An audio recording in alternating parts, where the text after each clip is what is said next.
Hello class, good morning to all of you. Today I am going to continue the chapter prepositions. There are some other prepositions which we should also know about them, how to use them properly and correctly while making a sentence or speaking a sentence.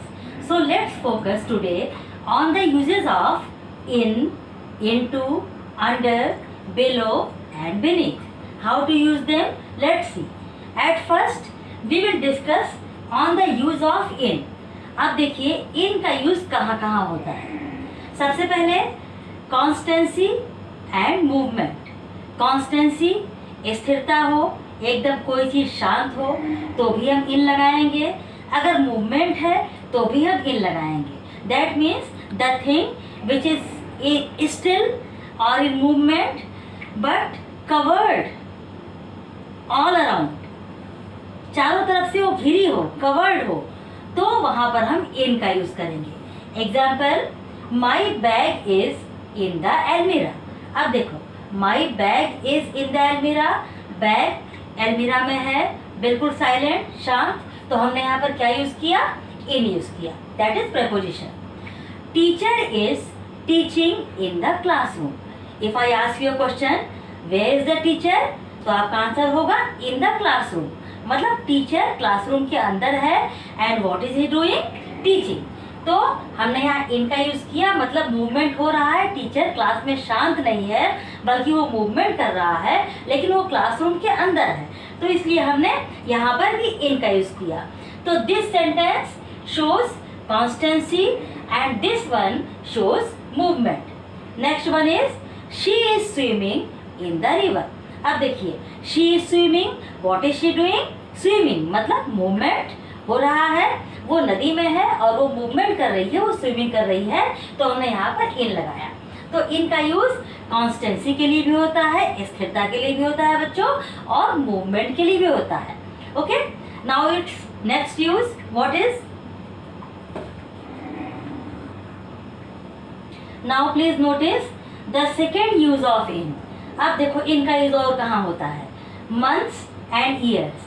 जब भी हमें months या years को describe करना हो तो उसके पहले भी हम हमेशा इन लगाएंगे. Example, I shall go to Gangotri in June month. यहाँ पर जून आपका मंथ है, तो हमने इसके पहले क्या लगाया बेटा?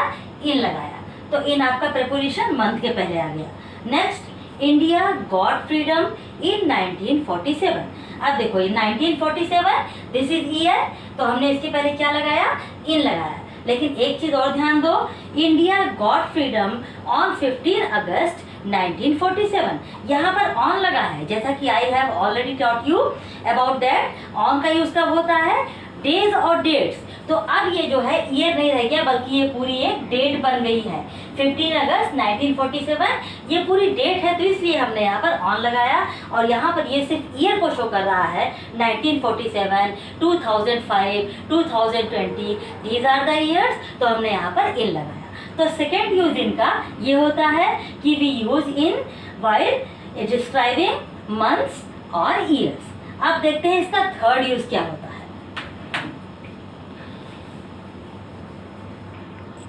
चलिए थर्ड यूज देखते हैं. फॉर बिग सिटीज या प्लेसेस. किसी बड़ी जगह को अगर हमें शो करना है तो वहां भी हम इन का यूज करेंगे. Example, I live in Delhi. Delhi is a big place, big city, तो हमने यहाँ पर इन लगाया. दे आर एट अमीनाबाद इन लखनऊ. अब इन दोनों में लखनऊ बड़ा है, अमीनाबाद छोटा है, तो हमने लखनऊ के पहले इन लगाया, और जो छोटी प्लेस हो उसके पहले हमने एट लगाया. तो इस तरह से आपको ऐड के भी यूज का भी थोड़ा थोड़ा पता चल गया बच्चों कि ऐड का यूज कब होता है. जब छोटी जगह हो या कोई लोकेशन हमें शो करना है तो वहाँ पर हम ऐड लगाएंगे, और बड़ी प्लेसेस के लिए हम इन लगाएंगे. तो these are the uses of in. अब आते हैं इनटू पर. Now let's see the next use of into. अब देखिए इनटू का यूज हम कहाँ कहाँ करते हैं. Movement from outside to inside. मतलब ऑब्जेक्ट या पर्सन मूवमेंट में होगा, और वो मूवमेंट कैसा होगा? बाहर से अंदर की तरफ आना. जब कोई object, whenever any object और any person come from outside to inside, जब कोई चीज़ बाहर से अंदर की तरफ आए तो वहाँ पर हम इनटू का यूज़ करेंगे। Example, teacher is coming into the classroom. That means teacher is not in the classroom. Teacher classroom के अंदर नहीं है, बल्कि वो बाहर से क्लासरूम के अंदर आ रहा है। तो कमिंग, तो यहाँ पर हमने इनटू लगाया because teacher is coming into the classroom. Next, she is jumping into the river. अब देखो, she is not in the river, वो रिवर में नहीं है, बल्कि वो बाहर से कूदी। शी इज जंपिंग, वो कूद रही है नदी में बाहर से, तो हमने यहाँ पर इनटू लगाया, मतलब वो बाहर से, आउटसाइड से वो नदी में आ रही है, तो हमने बाहर लगाया। नेक्स्ट, आप देखो डिफरेंस देखो बच्चों, she is swimming in the river, यहाँ पर इन लगा क्योंकि she is already in the river, वो पहले से नदी में है। And what is she doing? Swimming, वो क्या कर रही है? स्विमिंग कर रही है। तो यहाँ पर हमने इन लगाया, बट यहाँ पर she is jumping into the river, she is not in the river, but she is coming into the river by the movement jumping, वो जंप करके नदी में आ रही है, तो हमने यहाँ पर इनटू लगाया। इसी तरह से in this way, teacher is teaching in the classroom, that means teacher is already in the classroom, teacher classroom के अंदर है। And what is he doing? Teaching, the work of teaching. तो teacher is teaching in the classroom, तो हमने यहाँ पर इन लगाया क्योंकि टीचर क्लासरूम के अंदर पहले से है। लेकिन यहाँ पर teacher is coming into the classroom, teacher is not in the classroom, but she is और he is coming into the classroom, वो बाहर से क्लासरूम के अंदर जा रहा है, तो हमने यहाँ पर इनटू लगाया। तो this is the difference between in and into. चलिए नेक्स्ट देखते हैं अंडर का use. Now let's see when do we use under. Under का यूज कब होता है? अंडर मीन्स नीचे, डाउन, किसी चीज को शो करने के लिए। लेकिन कैसे होगा? To show the 3 dimensional thing.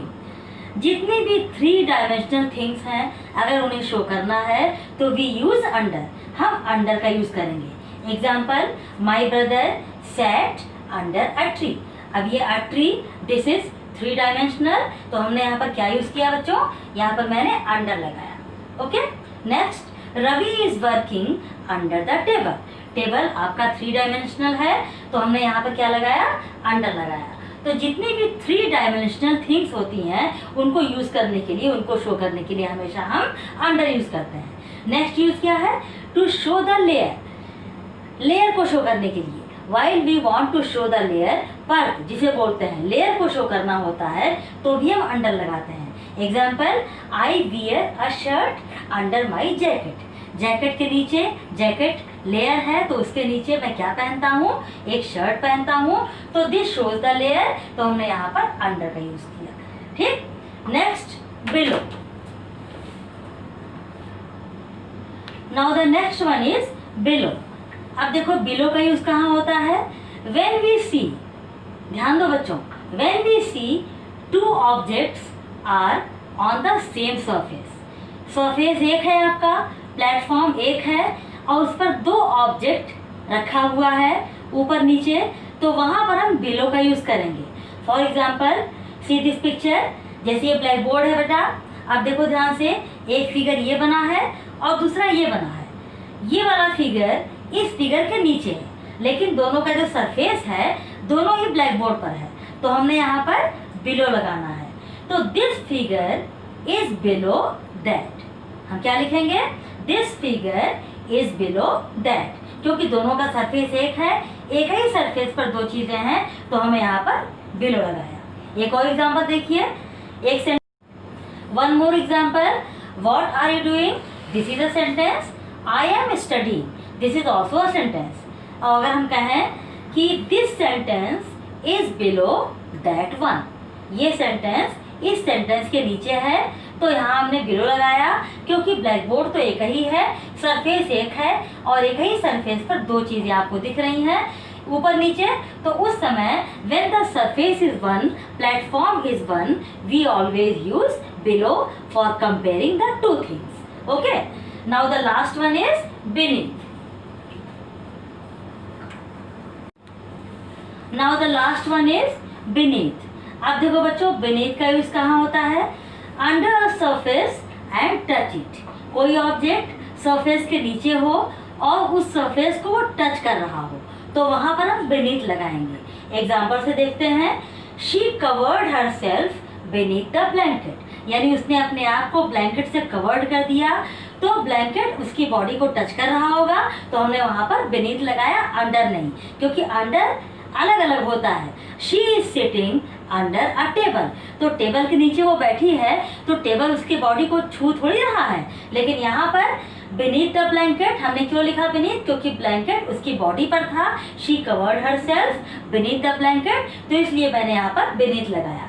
Next, the temple is beneath my house, मतलब दीवार एक ही होगी, छत एक होगी, ऊपर घर होगा और नीचे मंदिर होगा, यानी कि ऑब्जेक्ट एक दूसरे को टच कर रहे होंगे, तो इसलिए मैंने यहाँ पर beneath यूज किया कि टेम्पल जो है वो मेरे घर के नीचे है, यानी घर की दीवार है और उसके नीचे घर की छत है, उसके नीचे there is a temple also, तो that is why we use beneath। तो बेटा दीज आर द prepositions जो कि मैंने आज आपके सामने रखा, and I hope that all of you will be understood each and every preposition, there proper uses while making a sentence और व्हाइल स्पीकिंग अ सेंटेंस। तो आज के लिए इतना काफ़ी बेटा, बाकी कल, दैट्स ऑल, ओके।